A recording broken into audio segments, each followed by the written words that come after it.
Di bulan Mei tahun 1945, tentara Soviet memasuki Berlin. Bendera merah dikibarkan di atas gedung parlemen Jerman. Sebelum momen itu, pasukan telah melintasi Polandia dan menang dalam pertempuran Seelow, salah satu pertempuran penting terakhir di front timur. Perang di Eropa telah berakhir. Uni Soviet keluar sebagai pihak yang lebih kuat dan memperluas kehadirannya di beberapa negara di Eropa Timur. Dengan kemenangan itu, babak baru dimulai. Rekonstruksi, kontrol kekuasaan, dan organisasi sistem berada di tangan mereka yang telah memimpin perang, modelnya kaku. Keputusan dibuat dari pusat dan tidak diperdebatkan. Bertahun-tahun kemudian, beberapa mencoba mempertahankan arah itu, yang lain berusaha mengubahnya. Ada kejatuhan yang cepat, satu ditangkap dan dieksekusi, yang lain berakhir terasing di tempat yang jauh. Apa yang mereka lakukan setelah perang, mereka yang mencapai kekuasaan, dan bagaimana akhir mereka.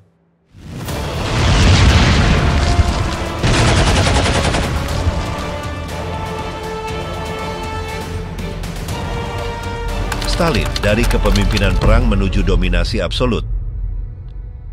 Selama Perang Dunia Kedua, Iosif Stalin secara pribadi memimpin operasi militer sebagai panglima tertinggi Tentara Merah. Sejak 1941, ia juga memimpin Komite Pertahanan Negara, memusatkan kekuasaan politik, militer, dan ekonomi. Semua keputusan strategis harus melalui dirinya. Ia memimpin kampanye-kampanye penting seperti pertahanan Moskow dan pertempuran Stalingrad, di mana perintah melarang mundur atau menyerah. Perannya ditampilkan sebagai penentu kemenangan dan memperkuat otoritas totalnya dalam sistem Soviet. Setelah konflik berakhir, Uni Soviet muncul sebagai kekuatan militer dan teritorial. Tentara Merah menguasai sebagian besar Eropa Timur. Stalin menghadiri konferensi Teheran, Yalta, dan Potsdam, di mana ia bersepakat dengan Amerika Serikat dan Britania Raya mengenai reorganisasi benua tersebut. Ia menampilkan diri sebagai salah satu arsitek tatanan dunia baru dan di dalam negeri sebagai pemimpin yang telah menyelamatkan tanah air. Setelah 1945, perhatiannya terfokus pada rekonstruksi internal dan kontrol blok sosialis. Infrastruktur Soviet rusak parah. Kota-kota hancur, jaringan kereta api lumpuh, dan kekurangan umum menandai masa pasca perang. Negara mengorganisir pemulihan dengan rencana terpusat yang memprioritaskan industri berat, energi, dan sistem militer. Barang-barang konsumsi dan perbaikan sosial dikesampingkan. Pertanian yang dikelola dalam pertanian kolektif terus memiliki tingkat produksi yang rendah dan kondisi yang sulit bagi para petani. Di tingkat politik, kontrol tetap absolut. Stalin mempertahankan kepemimpinan partai dan mereorganisasi pimpinannya, mengganti Politbiro dengan presidium yang lebih besar. Meskipun secara formal memperluas pengambilan keputusan, dalam praktiknya ia terus memutuskan sendiri. Tidak ada pemimpin yang memiliki ruang gerak otonomi yang nyata. Usulan-usulan disetujui tanpa diskusi, dan perbedaan internal diselesaikan dengan pemindahan diam-diam atau penangkapan. Pengawasan ideologis juga diperkuat. Ilmu sosial dan budaya berada di bawah doktrin resmi. Penulis, sejarawan, dan ekonom harus menyesuaikan diri dengan garis yang ditetapkan. Setiap penyimpangan dianggap mencurigakan. Visi dunia yang berpusat pada perjuangan melawan musuh internal dan eksternal dipromosikan. Sensor sangat ketat, dan kampanye propaganda mengagungkan peran negara dan partai sebagai penjamin stabilitas. Di Eropa Timur, negara-negara di bawah pendudukan Soviet membentuk pemerintahan yang dikendalikan oleh partai-partai komunis lokal dengan dukungan langsung dari Moskow. Koalisi awal digantikan oleh rezim partai tunggal. Di negara-negara seperti Polandia, Hungaria, Cekoslowakia, dan Jerman Timur diberlakukan struktur politik, ekonomi, dan budaya yang terinspirasi oleh model Soviet. Intervensi langsung dalam urusan internal negara-negara ini dibenarkan sebagai jaminan keamanan dan kesatuan ideologis. Hubungan di dalam lingkaran kepemimpinan sangat tegang. Stalin tidak menunjuk pengganti atau mempromosikan kepemimpinan kolegial. Pejabat seperti Molotov, Kaganovich, Beria, atau Malenkov digunakan untuk tugas-tugas spesifik, tetapi tidak ada yang memiliki kekuasaan yang stabil. Seiring bertambahnya usia, ketidakpercayaannya meningkat. Pada tahun-tahun terakhirnya, ia mendorong kampanye antisemit seperti kasus para dokter yang dituduh berkonspirasi. Deportasi kelompok etnis tertentu juga direncanakan, meskipun tidak pernah dilaksanakan. Kultus individunya terus berkembang. Pada tahun 1949 dirayakan ulang tahunnya yang ke-70 dengan acara-acara besar. Namanya terus-menerus disebutkan dalam pidato, buku sekolah, film, dan acara publik. Meskipun aktivitas publiknya terbatas setelah tahun 1948, ia tetap menjadi pusat sistem. Ia memerintah dari kediamannya, dikelilingi oleh pejabat yang memberikan laporan kepadanya, tetapi tanpa kontak langsung dengan sebagian besar aparat. Pada bulan Maret tahun 1533 ia menderita stroke. Beberapa jam berlalu sebelum ia menerima perawatan medis, dan ia meninggal pada hari kelima. Ia tidak meninggalkan instruksi tentang suksesi atau mendelegasikan tanggung jawab dengan jelas. Kematiannya menimbulkan ketidakpastian segera. Para pemimpin terdekat dengan cepat mengorganisir pembagian kekuasaan yang baru, karena takut bahwa kurangnya keputusan dapat memicu konflik internal. Struktur yang ditinggalkannya dirancang untuk berfungsi di bawah otoritas pribadinya. Perencanaan ekonomi, kontrol politik, dan kebijakan luar negeri didasarkan pada keputusan terpusat dan pada penindasan perbedaan pendapat. Tanpa dirinya, sistem tersebut tidak memiliki mekanisme yang jelas untuk beradaptasi atau memperbarui diri. Tahap yang terbuka setelah kematiannya akan ditandai oleh upaya untuk mendefinisikan kembali arah negara tanpa memutuskan model yang telah ia konsolidasikan. Beria, dari inti kekuasaan menuju eksekusi. Lavrenti Beria masuk ke lingkaran dalam Stalin pada tahun 1938 ketika ia diangkat menjadi kepala NKVD, badan yang bertanggung jawab atas keamanan negara. Kenaikannya bertepatan dengan titik kulminasi teror besar. Dari posisi itu, ia menjadi salah satu tokoh yang paling ditakuti dalam sistem Soviet. Di bawah kepemimpinannya, aparat represif terus mengawasi semua sektor sosial. Reputasinya karena kebrutalan berasal dari Georgia, di mana ia memerintahkan penyiksaan dan eksekusi secara sistematis. Di Moskow, interogasi di bawah tanggung jawabnya dikenal karena kekejamannya dan kantornya menjadi sinonim dengan hukuman langsung. Selama Perang Dunia Kedua, Beria tidak memiliki peran militer langsung, tetapi kekuasaannya terus bertambah.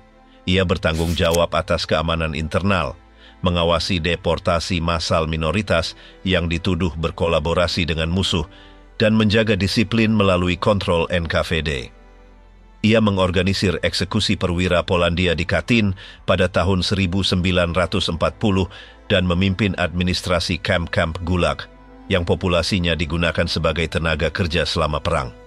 Meskipun jarang muncul di depan umum, ia berpartisipasi dalam keputusan-keputusan terpenting, selalu tunduk kepada Stalin, tetapi dengan pengaruh efektif atas hidup dan mati jutaan orang. Setelah kemenangan pada tahun 1945, Beria diberi imbalan dengan lebih banyak kewenangan. Pangkatnya di dalam pemerintahan dikonsolidasikan dan ia mulai terlibat juga dalam masalah-masalah strategis seperti program nuklir Soviet. Ia mengawasi pembangunan fasilitas pengujian dan mengendalikan sumber daya manusia dan material yang ditujukan untuk bom atom. Manajemennya dianggap efektif. Pada tahun 1949, ketika uji coba nuklir Soviet pertama berhasil dilakukan, ia menerima pengakuan publik. Ia tampak puas, meskipun dengan cara yang terkendali, menurut saksi mata pada saat itu. Selama tahun-tahun ini, Beria juga berpartisipasi dalam pembersihan internal. Bersama Malenkov, ia berkontribusi untuk membongkar lingkaran Zhdanov setelah kematian Zhdanov. Beberapa pejabat yang dekat dengan Zhdanov ditangkap dan dieksekusi, yang mencerminkan perebutan kekuasaan yang biasa terjadi di lingkungan Stalin. Beria tetap menjadi sosok yang ambigu, berguna untuk mengendalikan aparat, tetapi juga ditakuti oleh rekan-rekannya di Politbiro. Dalam hubungannya dengan Stalin, ia mempertahankan sikap tunduk di depan umum. Namun secara pribadi, Beria menunjukkan penghinaan terhadap diktator tersebut. Setelah kematian Stalin pada bulan Maret tahun 1533, ia tidak menyembunyikan kurangnya rasa hormatnya. Pada hari-hari berikutnya, ia tampak aktif dan percaya diri. Ia adalah salah satu pemimpin yang paling terlihat selama pemakaman dan berpartisipasi dalam pembagian kekuasaan pertama. Ia mengambil alih kendali Kementerian Dalam Negeri, MVD, yang pada saat itu juga telah menyerap bekas Kementerian Keamanan Negara, MGB. Penggabungan ini memberinya kendali yang belum pernah terjadi sebelumnya atas polisi politik, penjara, dan pengawasan partai.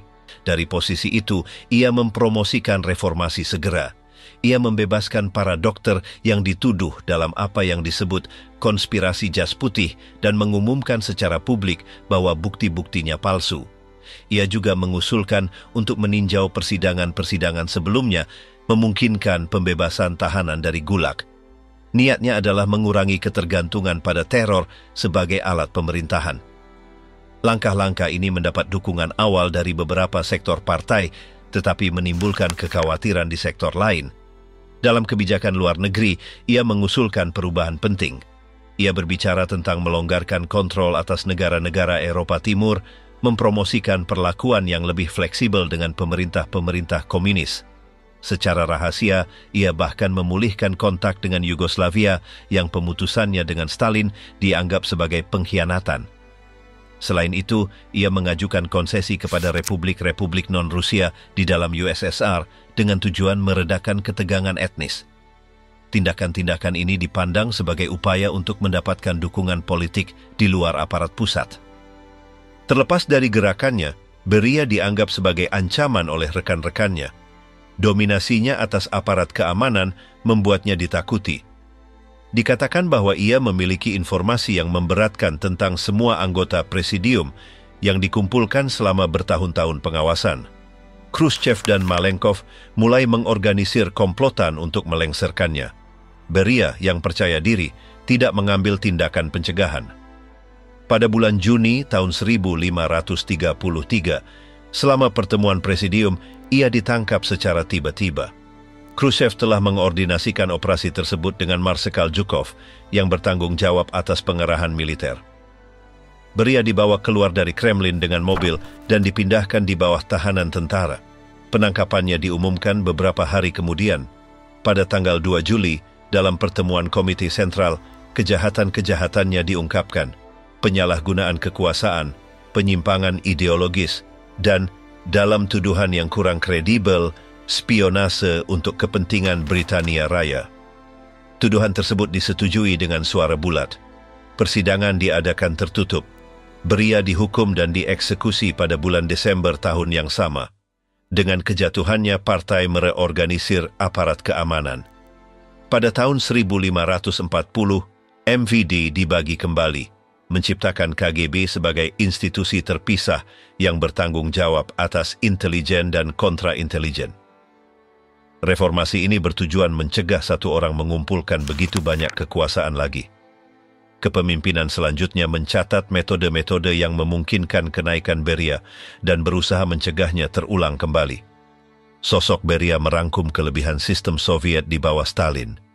Ia adalah algojo pembersihan, arsitek kontrol represif, dan kemudian pembela perubahan terbatas yang tidak pernah bisa terwujud. Akhir hidupnya adalah konsekuensi langsung dari ketakutan yang ia sendiri telah tanamkan. Masa kekuasaannya sangat berpengaruh meskipun singkat di masa pasca perang.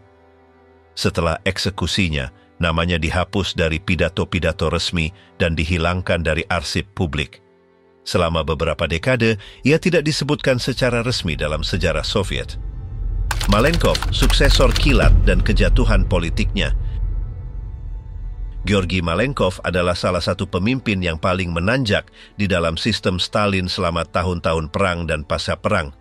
Karirnya maju melalui fungsi-fungsi teknis dan organisasi, mendapatkan kepercayaan Stalin karena efisiensinya dalam tugas-tugas administratif.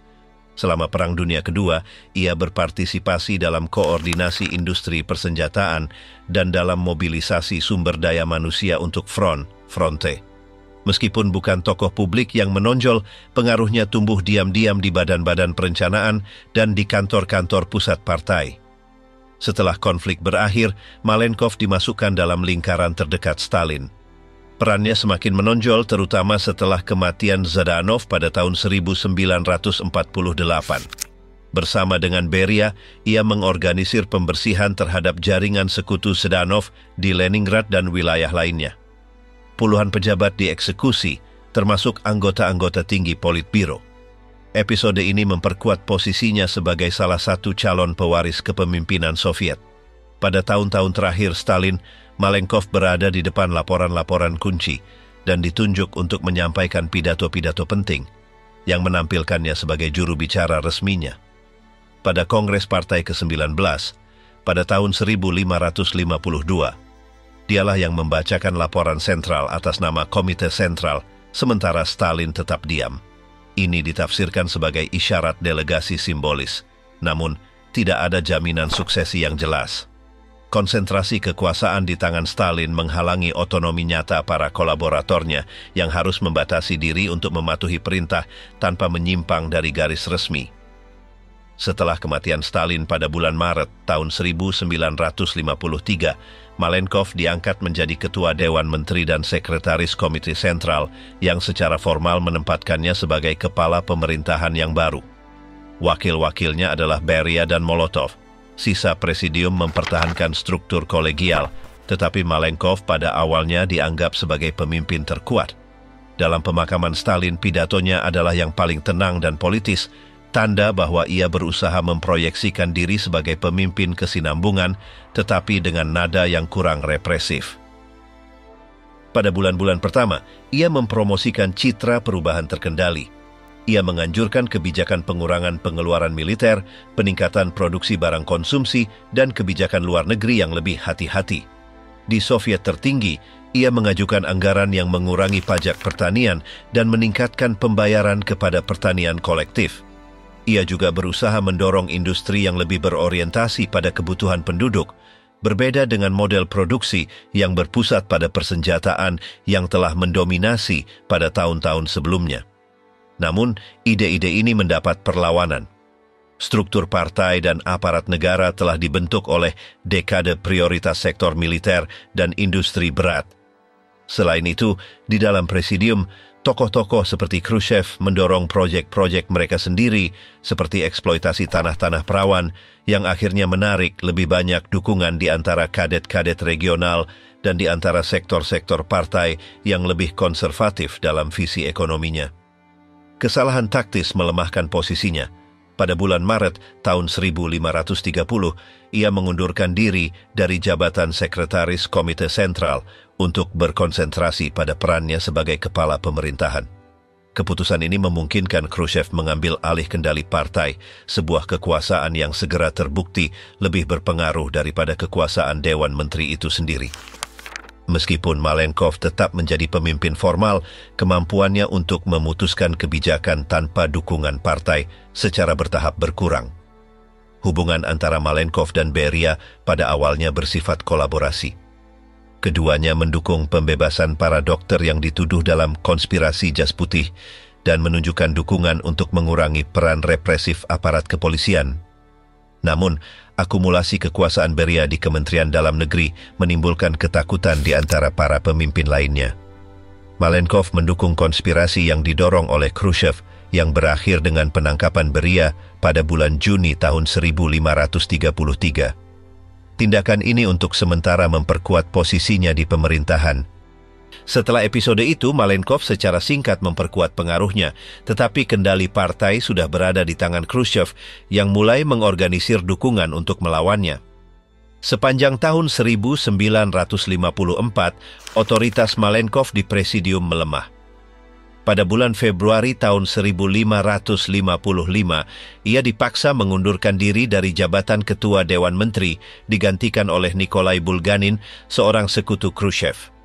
Meskipun tetap di presidium, perannya jelas sekunder. Setelah pemecatannya, ia mencoba membentuk aliansi dengan Molotov dan Kaganovich untuk menghentikan kemajuan Khrushchev. Pada tahun 1957, ketiga pemimpin ini memimpin upaya untuk melengsarkan Khrushchev selama pertemuan presidium. Meskipun mereka memperoleh mayoritas awal, Komite Pusat dipanggil segera dan kudeta itu dinetralkan.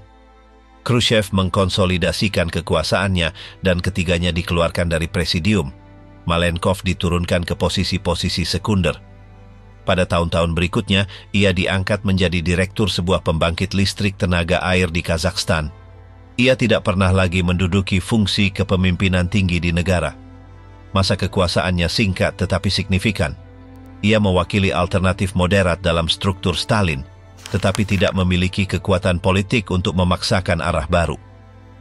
Kecenderungannya pada ekonomi yang berorientasi pada konsumsi, usulannya untuk hubungan yang lebih damai dengan Barat, dan penolakannya terhadap kekerasan polisi membedakannya dari banyak orang sezamannya.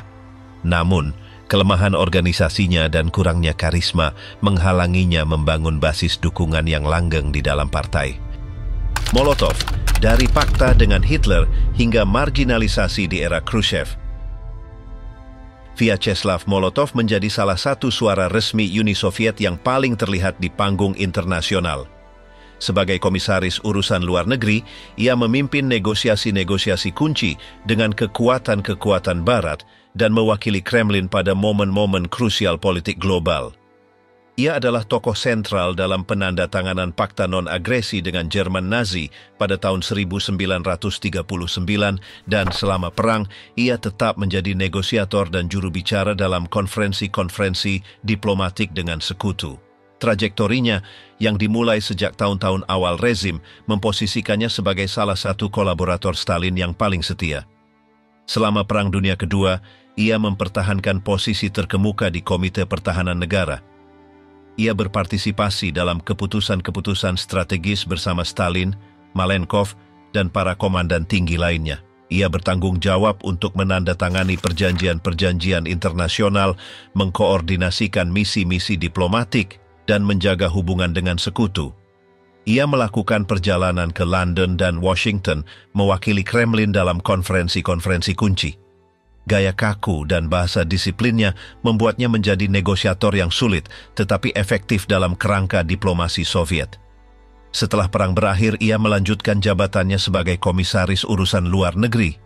Ia mengarahkan kebijakan luar negeri selama pembentukan blok sosialis di Eropa Timur. Ia berpartisipasi dalam negosiasi-negosiasi yang memaksakan rezim-rezim komunis di negara-negara seperti Polandia, Hungaria, Cekoslowakia, dan Jerman Timur. Ia dengan tegas membela posisi-posisi Soviet di hadapan kekuatan-kekuatan Barat di Dewan Keamanan Perserikatan Bangsa-Bangsa dan dalam konferensi-konferensi internasional tentang perlucutan senjata, perbatasan, dan kerjasama ekonomi. Setelah kematian Stalin pada tahun 1533, Molotov termasuk dalam pembagian kekuasaan awal. Ia dikukuhkan sebagai Menteri Urusan Luar Negeri dan Wakil Ketua Dewan Menteri. Namun pengaruhnya mulai berkurang di hadapan para pemimpin yang lebih muda seperti Khrushchev dan para reformis seperti Malenkov.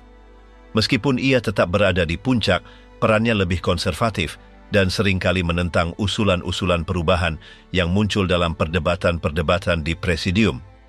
Seiring dengan semakin kuatnya kendali Khrushchev atas partai, Molotov semakin terisolasi. Ide-ide reformis Khrushchev bertentangan dengan pembelaan Molotov terhadap warisan Stalin dan model terpusat yang telah ia bantu bangun. Pada tahun 1560, selama Kongres Partai 20, Khrushchev menyampaikan pidato rahasianya yang mengecam kejahatan-kejahatan Stalinisme. Molotov berusaha mencegahnya dan mengusulkan agar tema sentral Kongres adalah Stalin, penerus karya Lenin. Ia gagal memaksakan posisinya. Khrushchev mendapat dukungan mayoritas presidium. Molotov dipaksa mendengarkan kritik terhadap era yang ia sendiri telah perankan. Ia menentang arah Kongres, tetapi tidak dapat membalikkannya. Mulai saat itu, posisinya melemah secara nyata. Pada tahun 1957, bersama dengan Malenkov dan Kaganovich, ia memimpin upaya untuk melengsarkan Khrushchev selama pertemuan presidium. Mereka mencapai mayoritas sementara untuk menghapus jabatan sekretaris pertama dengan harapan membubarkan kepemimpinannya.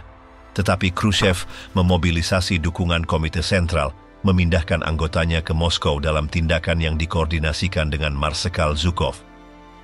Sidang pleno komite mendukung Khrushchev dan melengsarkan ketiga konspirator tersebut. Molotov dikeluarkan dari presidium dan sekretariat partai. Dalam keputusan simbolis, ia diangkat menjadi duta besar di Mongolia. Ia beralih dari menjadi salah satu tokoh paling berpengaruh di negara menjadi menduduki posisi diplomatik yang lebih rendah dan jauh dari pusat politik. Perubahan ini tidak hanya mewakili kejatuhan pribadinya, tetapi juga kekalahan penjaga tua Stalin dalam keseimbangan kekuasaan Soviet yang baru. Selama tahun-tahun berikutnya, Molotov hidup dalam situasi yang ambigu. Meskipun tidak ditangkap atau dibersihkan secara fisik, ia tetap berada di luar politik efektif. Namanya dihapus dari pers, dan peran historisnya diminimalkan dalam dokumen-dokumen resmi. Ia tidak berpartisipasi dalam penulisan memoir atau acara-acara partai. Secara pribadi, ia mempertahankan pembelaannya terhadap model yang telah ia bantu bangun. Ia tidak mengungkapkan penyesalan atau revisi atas tindakannya selama periode Stalin. Salah satu kejadian yang paling pribadi bagi Molotov adalah penahanan istrinya, Polina Zemchuzina, selama pembersihan terakhir Stalin. Meskipun ia direhabilitasi pada tahun 1560, episode tersebut menandai hubungannya dengan sisa kepemimpinan. Pembebasan jutaan tahanan Gulag pada tahun-tahun setelah Kongres 20 kontras dengan peran aktifnya dalam pembersihan sebelumnya, yang berkontribusi untuk membuatnya tetap terpinggirkan dari proyek-proyek politik baru rezim. Pengucilannya yang definitif terjadi pada tahun 1961 ketika ia dikeluarkan dari Partai Komunis. Kongres tahun itu menganggap bahwa kesetiaannya pada Stalinisme membuatnya tidak sesuai dengan garis partai saat ini. Meskipun ia telah berhenti memegang jabatan sejak tahun 1957, pengusiran formal menutup semua kemungkinan rehabilitasi selama hidupnya. Selama tahun-tahun berikutnya ia hidup jauh dari media, di Moskow, di bawah pengawasan informal. Ia menolak wawancara, tidak menerbitkan memoir, dan hanya terbatas pada pertukaran pribadi dengan mantan kolaborator. Ia meninggal pada tahun 1986 pada usia 96 tahun tanpa pernah direhabilitasi secara resmi. Trajektorinya adalah salah satu yang terpanjang dalam sejarah kekuasaan Soviet. Ia hadir sejak tahun-tahun awal rezim, berpartisipasi dalam keputusan-keputusan paling menentukan Perang Dunia Kedua dan periode konsolidasi blok sosialis. Kejatuhannya mencerminkan pergeseran generasi pemimpin yang kesetiaannya pada Stalinisme tidak lagi memiliki tempat dalam konteks politik baru Uni Soviet. Khrushchev, reformasi, kontradiksi, dan pemecatan.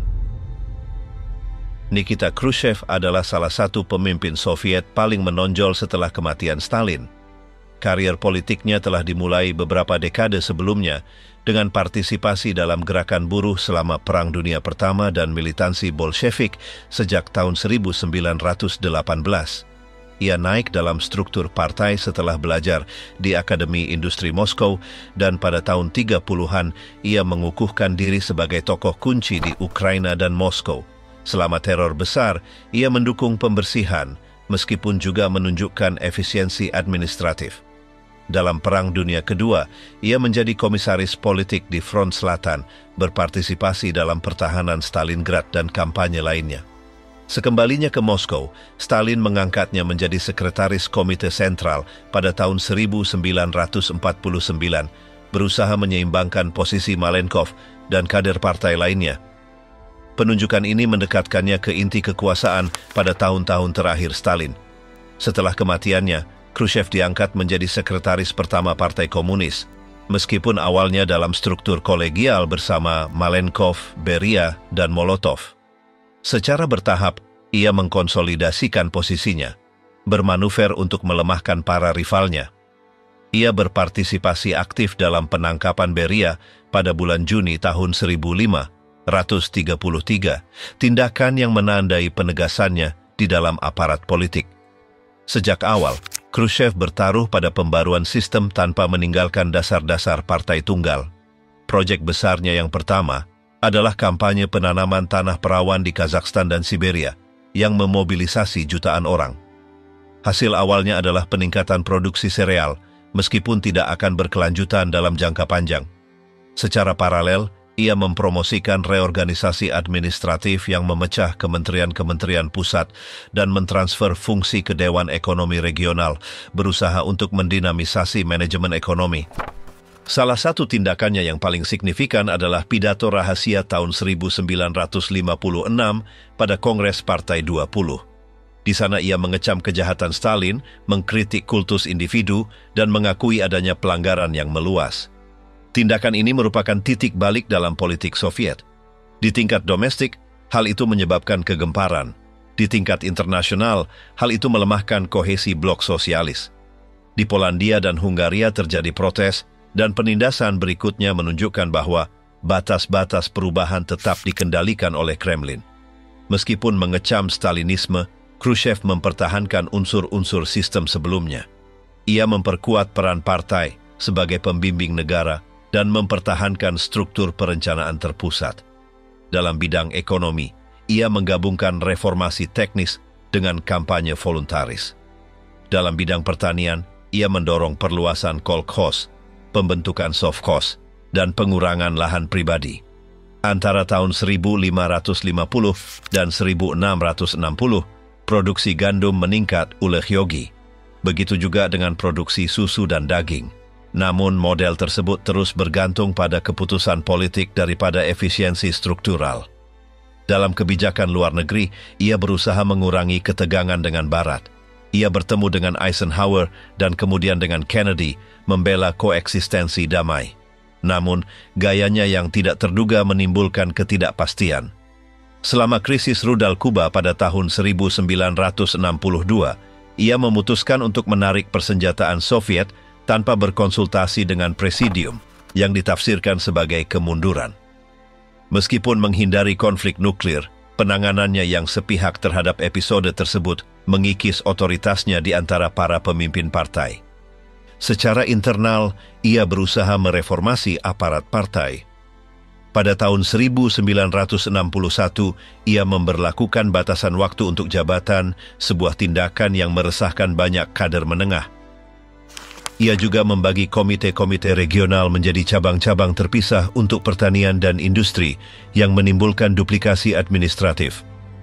Keputusan-keputusan ini meningkatkan ketidakpuasan di antara para pejabat lokal dan di presidium, di mana reorganisasinya dipandang sebagai tindakan sewenang-wenang dan tidak efisien. Di bidang ideologi, ia mempromosikan wacana optimis tentang komunisme. Ia menyatakan bahwa Uni Soviet akan melampaui kapitalisme dalam kualitas hidup.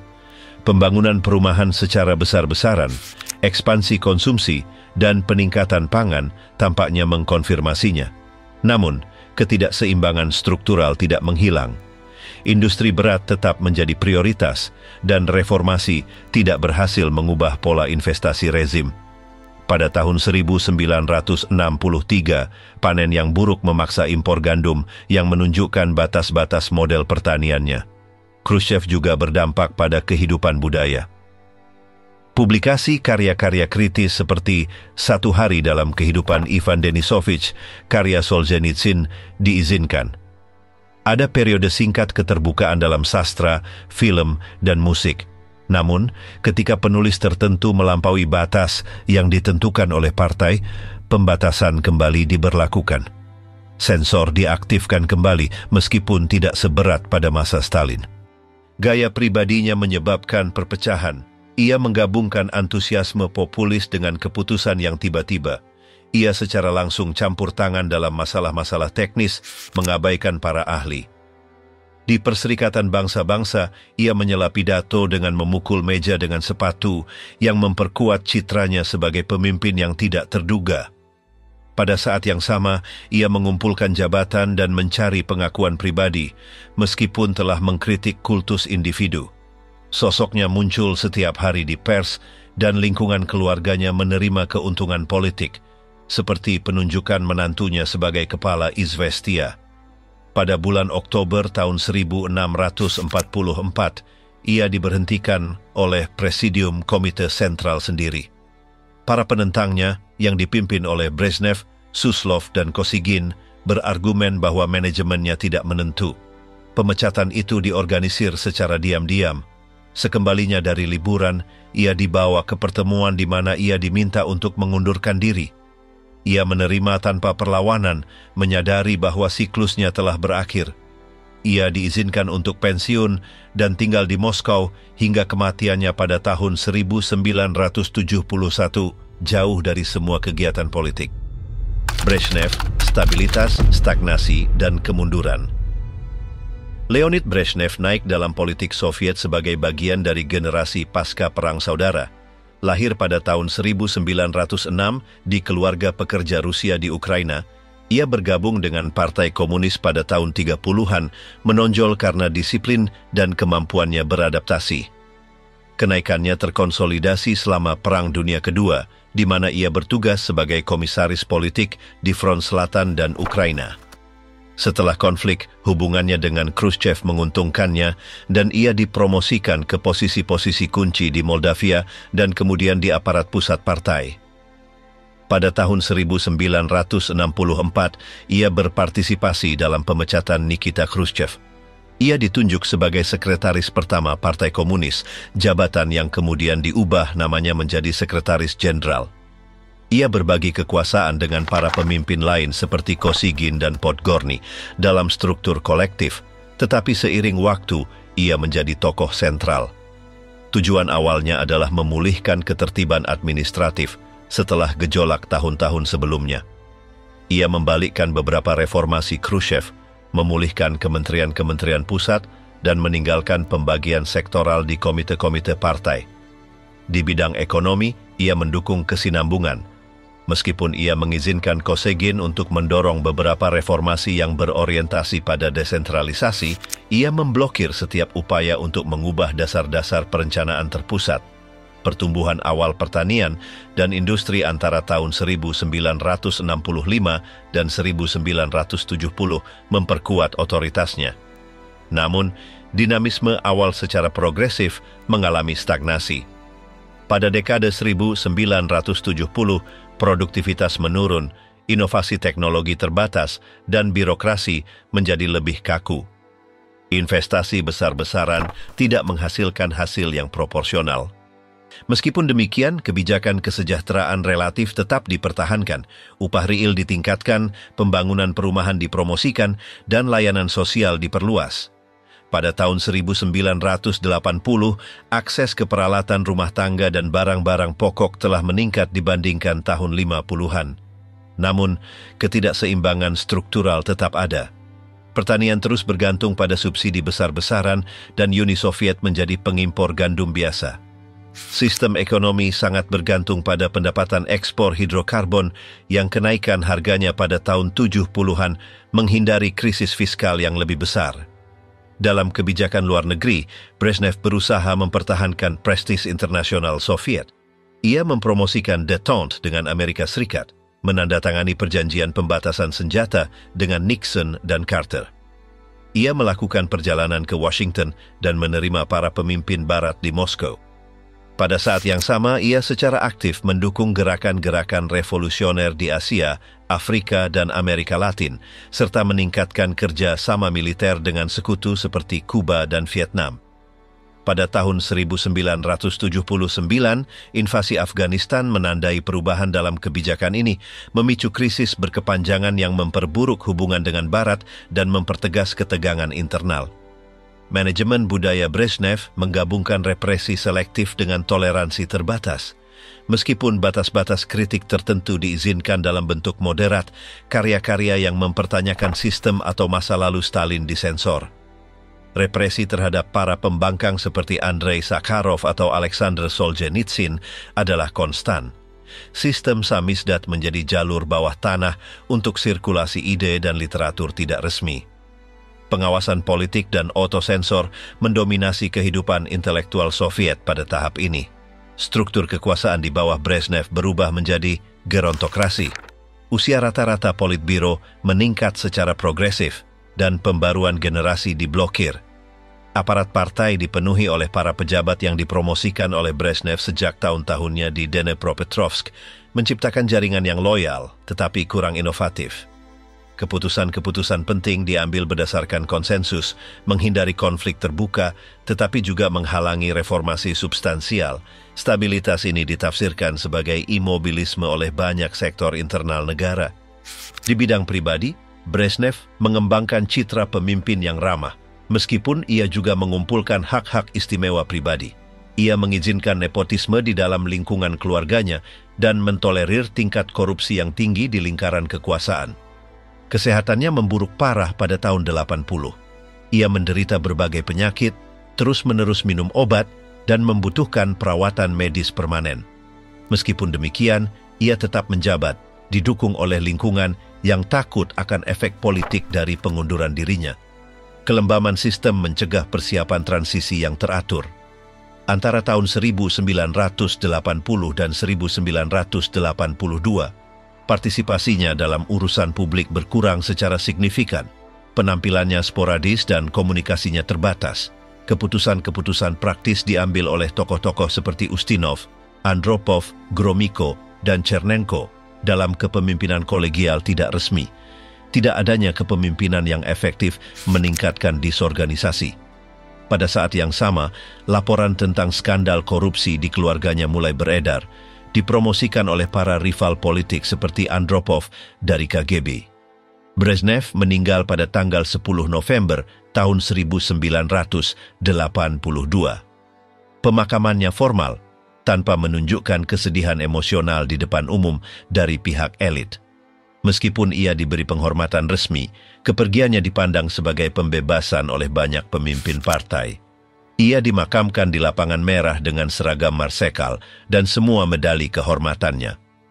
Masa pemerintahannya, yang dimulai dengan janji stabilitas dan perbaikan, berakhir dengan sistem yang lumpuh dan tanpa kemampuan respons efektif terhadap masalah ekonomi, sosial, dan politik yang menumpuk. Yuri Andropov, antara pengawasan dan reformasi yang gagal. Yuri Andropov mengambil alih kepemimpinan Uni Soviet pada bulan November tahun 1982 setelah kematian Leonid Brezhnev. Trajektori politiknya luas. Ia lahir pada tahun 1914 dalam keluarga kelas menengah. Sejak muda ia bergabung dengan Komsomol dan setelah karir yang menanjak di aparat partai, ia diangkat menjadi duta besar di Hungaria pada tahun 1540. Di sana ia menyaksikan langsung pemberontakan Budapest pada tahun 1560, sebuah episode yang meninggalkan jejak abadi dalam visinya tentang tatanan komunis dan kebutuhan akan kontrol politik. Setelah kembali ke Moskow, ia diintegrasikan ke dalam Komite Sentral Partai dan 1 dekade kemudian, pada tahun 1967, ia dipilih oleh Brezhnev sebagai kepala KGB. Dari posisi itu, selama 15 tahun ia menjalankan kontrol ketat atas pembangkangan, spionase eksternal, dan stabilitas internal. Ia menjadi salah satu pemimpin yang paling terinformasi dalam sistem, dengan akses ke laporan rahasia dan jaringan pengawasan. Manajemennya memperkuat peran KGB sebagai instrumen kunci kekuasaan Soviet. Selama tahun-tahun terakhir Brezhnev, Andropov bersiap untuk menggantikannya. Ia memanfaatkan kemunduran fisik sekretaris jenderal dan menggunakan pengaruhnya dalam aparat keamanan untuk mengungkap kasus-kasus korupsi yang terkait dengan lingkungannya. Pada bulan November tahun 1982, ia diangkat menjadi sekretaris jenderal Partai Komunis dalam proses yang relatif tertib. Berbeda dengan pendahulunya, ia bermaksud bertindak lebih tegas untuk mengaktifkan kembali sistem. Andropov menganggap disiplin sebagai dasar pemulihan ekonomi. Salah satu keputusan pertamanya adalah meluncurkan kampanye pengendalian korupsi. Ia memberhentikan pejabat dari kementerian-kementerian kunci, mempromosikan persidangan terhadap pegawai negeri, dan mereorganisir aparat partai. Ia memerintahkan penggerebekan di pusat-pusat kerja, memberlakukan denda atas keterlambatan, dan menuntut kehadiran yang konstan di tempat kerja. Langkah-langkah ini diterima dengan skeptisisme oleh populasi yang selama bertahun-tahun telah hidup berdampingan dengan inefisiensi dan informalitas sistem. Secara pribadi, Andropov bersahaja. Ia menghindari ekses, jarang menghadiri acara sosial, dan menunjukkan citra yang tenang. Ia metodis, menuntut terhadap para kolaboratornya, dan tertutup. Meskipun ia mempromosikan beberapa isyarat simbolis seperti kunjungan ke pabrik di Moskow, kegiatan publiknya terbatas. Ia tidak mempromosikan kultus individu dan menghindari sering muncul di media. Gayanya kontras dengan gaya Brezhnev yang lebih menyukai citra publik yang permanen. Di bidang ideologi, ia tidak menyimpang dari Marxisme-Leninisme tradisional. Ia mempertahankan slogan sosialisme maju dan menolak setiap revisi substansial terhadap sistem. Namun, ia mengakui perlunya mengadaptasi manajemen negara. Ia mengizinkan ruang lingkup perdebatan tertentu di dalam partai dan menugaskan Mikhail Gorbachev dan Nikolai Ryzhkov untuk menyusun laporan tentang regenerasi ekonomi. Meskipun dokumen tersebut mengusulkan perbaikan, Andropov tidak mengizinkannya memasukkan ide-ide yang lebih berani dari kalangan akademisi independen seperti kelompok Novosibirsk yang memperingatkan tentang inefisiensi struktural sistem Soviet. Salah satu inisiatifnya yang paling menonjol adalah promosi kader-kader baru. Ia mendorong kenaikan tokoh-tokoh muda seperti Gorbachev, Ligachev, dan Ryzhkov. Ia mereorganisir aparat pusat partai untuk mengurangi bobot para pejabat senior yang telah dipromosikan selama era Brezhnev. Ia berusaha menciptakan lingkungan yang kondusif bagi perubahan tanpa menimbulkan konfrontasi internal. Strateginya bersifat reformis dalam bidang fungsional, tetapi tanpa mengubah struktur politik esensial. Dalam kebijakan luar negeri, ia mengambil kembali inisiatif. Pada tahun 1983, ia mengusulkan kepada Amerika Serikat penandatanganan perjanjian formal untuk menghindari serangan terhadap negara-negara anggota aliansi militer masing-masing. Ia juga berusaha mengaktifkan kembali détente yang terhenti sejak intervensi Soviet di Afghanistan pada tahun 1979. Namun, citranya di Barat tetap terkait dengan masa lalunya di KGB. Ronald Reagan mengidentifikasinya dengan kerajaan kejahatan dan menolak usulan-usulan Soviet. Ketegangan meningkat lebih lanjut setelah jatuhnya penerbangan KAL-007, sebuah pesawat komersial Korea Selatan yang memasuki wilayah udara Soviet. Episode tersebut memicu krisis rahasia di mana Andropov memerintahkan siaga nuklir maksimum, yakin bahwa Amerika Serikat dapat mempersiapkan serangan. Selama periode ini kesehatannya memburuk dengan cepat. Ia menderita penyakit ginjal kronis yang memaksanya untuk tinggal lama dalam masa pemulihan. Sejak musim semi tahun 1983, ia berhenti menghadiri pertemuan Politbiro secara teratur. Komunikasinya dilakukan melalui catatan yang dikirim dari kediamannya. Dalam praktiknya, kekuasaan mulai bergeser ke anggota presidium lainnya, terutama Konstantin Chernenko dan Mikhail Gorbachev, yang bergantian memimpin pertemuan. Meskipun ia lebih memilih Gorbachev sebagai penggantinya, ia tidak berhasil mengkonsolidasikan pilihan itu. Dalam salah satu tulisan terakhirnya yang ditujukan kepada Komite Sentral, ia menyatakan preferensi itu, tetapi dokumen tersebut dimodifikasi oleh para pengikut Chernenko sebelum presentasi resminya. Andropov meninggal pada tanggal 9 Februari tahun 1984. Ia hanya berkuasa selama 15 bulan. Masa jabatannya singkat, tetapi menimbulkan harapan pembaruan yang tidak sepenuhnya terwujud. Setelah kematiannya, banyak reformis menganggapnya sebagai tokoh transisi. Bagi sebagian orang, ia mewakili kesempatan untuk reformasi yang tertunda tetapi tegas. Bagi yang lain, ia belum bertindak cukup jauh. Selama masa jabatannya yang singkat, ia berhasil memberhentikan 1/5 dari sekretaris pertama provinsi, memperbaiki beberapa indikator industri, dan mengizinkan sirkulasi terbatas ide-ide reformis di dalam partai. Namun, pendekatannya yang hati-hati, kurangnya waktu, dan kondisi kesehatannya membatasi ruang lingkup rencananya. Konstantin Chernenko, mandat lemah di penutup sebuah era. Konstantin Chernenko terpilih menjadi Sekretaris Jenderal Partai Komunis pada bulan Februari tahun 1984 setelah kematian Yuri Andropov. Penunjukannya adalah keputusan kompromi di dalam kepemimpinan Soviet. Meskipun sakit parah, ia dipandang sebagai seseorang yang tidak akan mengubah arah atau mengganggu keseimbangan antara berbagai faksi kekuasaan. Ia tidak mewakili proyek baru, melainkan kelanjutan garis konservatif yang telah terbentuk selama era Brezhnev. Chernenko bukanlah sosok yang menonjol atau karismatik. Ia membangun karirnya di aparat partai, terutama dalam fungsi-fungsi administratif. Hubungannya dengan Brezhnev yang dibangun sejak tahun 50-an memungkinkannya untuk maju hingga mencapai posisi tinggi pada tahun 70-an. Ia menjadi sekretaris Komite Sentral sejak tahun 1976 dan masuk ke Politbiro pada tahun 1978. Ia selalu bekerja dari belakang layar, tanpa aspirasi pribadi yang terlihat. Ketika ia mengambil alih kepemimpinan, kondisi fisiknya sudah sangat lemah. Selama masa jabatannya yang singkat, ia tidak mendorong perubahan penting. Ia tidak mengusulkan reformasi, juga tidak membalikkan keputusan-keputusan sebelumnya. Pemerintah berfungsi dengan sedikit inisiatif. Satu-satunya gerakan signifikan adalah menerima kelanjutan proyek pengalihan sungai di Siberia yang diwarisi dari rencana-rencana sebelumnya. Itu adalah inisiatif yang mahal dan dampaknya terhadap lingkungan diragukan, tipikal pendekatan teknis masa lalu. Kebijakan ekonomi baru atau usulan untuk memodernisasi sistem tidak diperdebatkan. Kondisi kesehatannya membuatnya jauh dari sebagian besar pertemuan. Ketika ia muncul di depan umum, ia membacakan pidato singkat atau membiarkan orang lain melakukannya untuknya.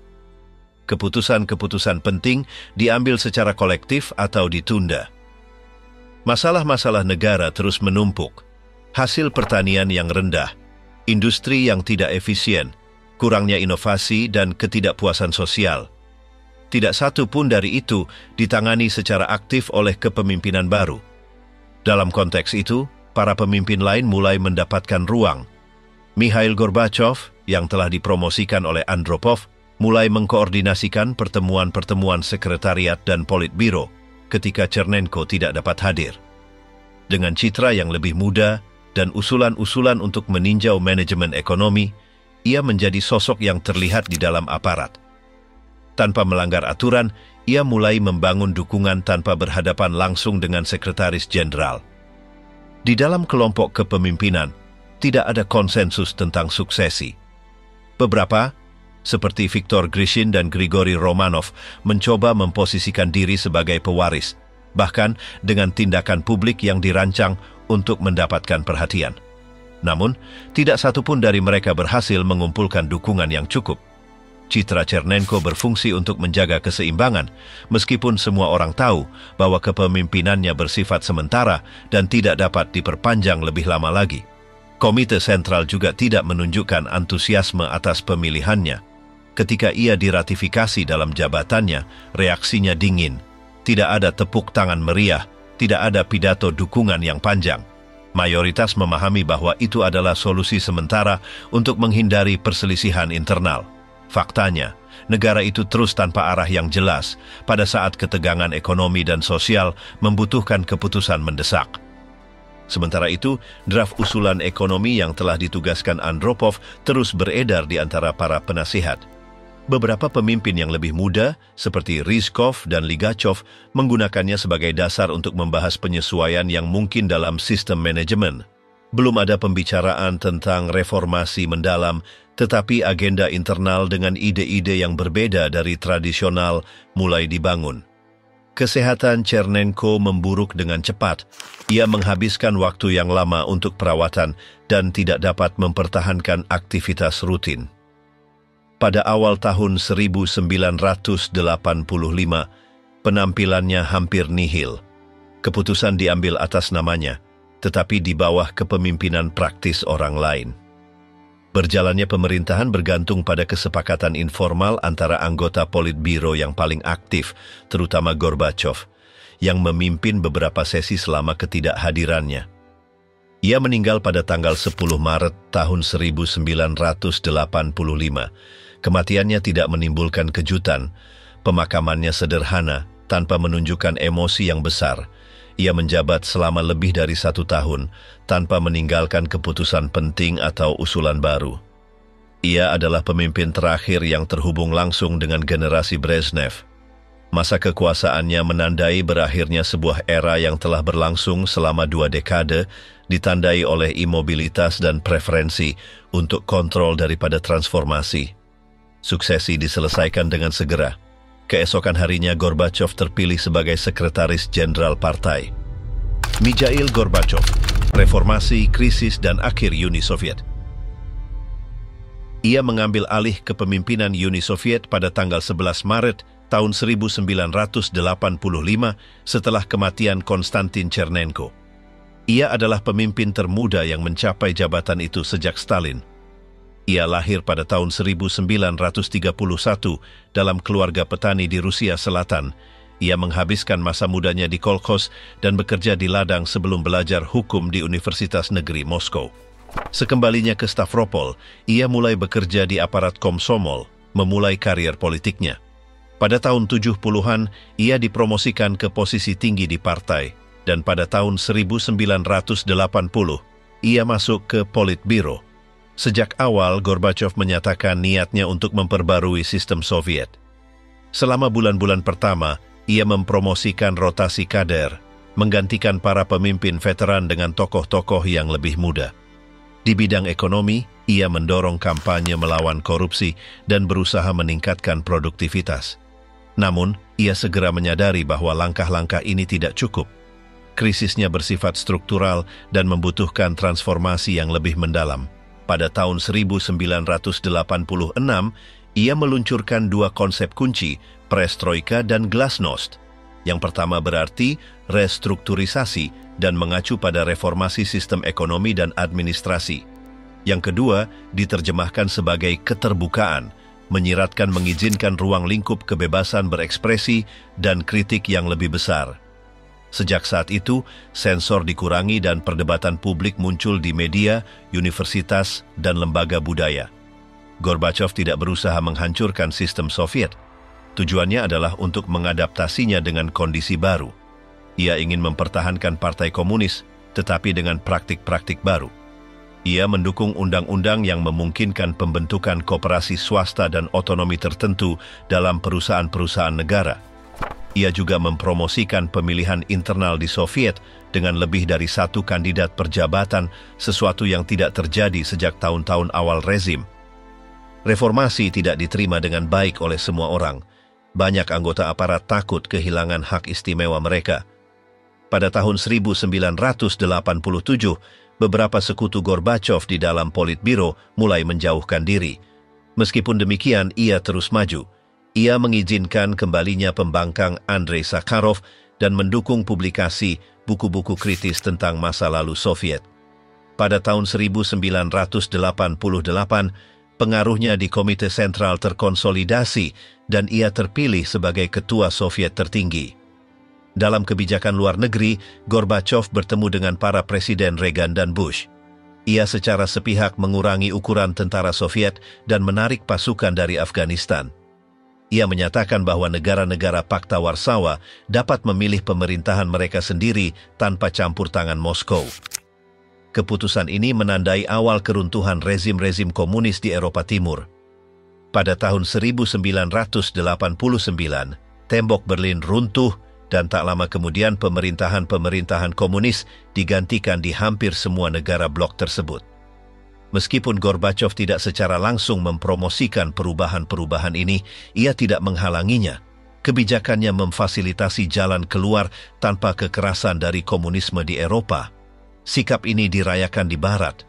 Ia menerima banyak penghargaan dan pengakuan, dan untuk sementara waktu ia menjadi salah satu tokoh paling populer di dunia. Namun, di Uni Soviet citranya berbeda. Banyak yang melihatnya sebagai penyebab kekacauan dan kemerosotan ekonomi. Antara tahun 1989 dan 1990, Republik-Republik Soviet mulai menuntut lebih banyak otonomi. Di negara-negara Baltik dan Kaukasus muncul gerakan-gerakan nasionalis. Di Lituania kemerdekaan dideklarasikan. Di republik-republik lain, seperti Ukraina dan Georgia, tuntutan pemisahan semakin meningkat. Gorbachev berusaha mempertahankan persatuan negara melalui perjanjian Uni yang baru. Tetapi dukungan untuk pusat semakin melemah. Pada saat yang sama, muncul tokoh Boris Yeltsin yang meninggalkan Partai Komunis dan memimpin oposisi dari Republik Rusia. Ia terpilih sebagai ketua Soviet tertinggi Rusia dan menjadi rival utama Gorbachev. Sementara Gorbachev berusaha mempertahankan Uni Soviet, Yeltsin bergerak menuju pembentukan Rusia yang merdeka. Persaingan antara keduanya mempertegas perpecahan kekuasaan pada tahun-tahun terakhir Uni Soviet. Pada bulan Agustus tahun 1991, sekelompok pemimpin konservatif mencoba melakukan kudeta. Gorbachev diisolasi di kediaman liburannya. Kudeta itu gagal berkat perlawanan yang dipimpin oleh Yeltsin di Moskow. Setelah percobaan kudeta, kekuasaan Gorbachev semakin melemah. Partai Komunis ditangguhkan dan republik-republik mulai mendeklarasikan kemerdekaan mereka secara definitif. Pada tanggal 25 Desember tahun 1991, Mikhail Gorbachev mengundurkan diri sebagai Presiden Uni Soviet. Keesokan harinya, Uni Soviet secara resmi berhenti eksis. Ia telah memerintah selama 6 tahun. Selama waktu itu ia berusaha mengubah sistem dari dalam, tetapi akhirnya menjadi pemimpin yang memimpin disintegrasinya. Sosoknya dikenang sebagai seorang reformis yang membuka ruang kebebasan, tetapi tidak berhasil mengendalikan konsekuensi dari keputusannya. Selama lebih dari 40 tahun, para pemimpin Soviet yang mengambil alih kekuasaan setelah berakhirnya Perang Dunia Kedua menandai nasib negara tersebut. Beberapa mencoba mempertahankan model yang mereka bantu konsolidasikan, yang lain berusaha memodifikasinya dari dalam. Ada yang memusatkan kontrol absolut dan jatuh secara tiba-tiba, yang lain mempromosikan perubahan, tetapi menghadapi sistem yang menolak transformasi apapun. Berlalunya waktu tidak membawa garis yang berkelanjutan. Beberapa tetap berkuasa selama bertahun-tahun, yang lain disingkirkan dalam beberapa bulan. Perencanaan terpusat, pengawasan konstan, dan kepatuhan pada partai tetap menjadi poros meskipun setiap kepemimpinan meninggalkan jejaknya. Dengan menghilangnya Uni Soviet pada tahun 1991, berakhir pula era mereka yang telah memimpin negara sejak kemenangan atas Jerman. Tidak ada yang berhasil memastikan kesinambungan yang stabil. Trajektori mereka menunjukkan bagaimana kekuasaan diorganisir, bagaimana kekuasaan dipertahankan, dan bagaimana akhirnya menghilang.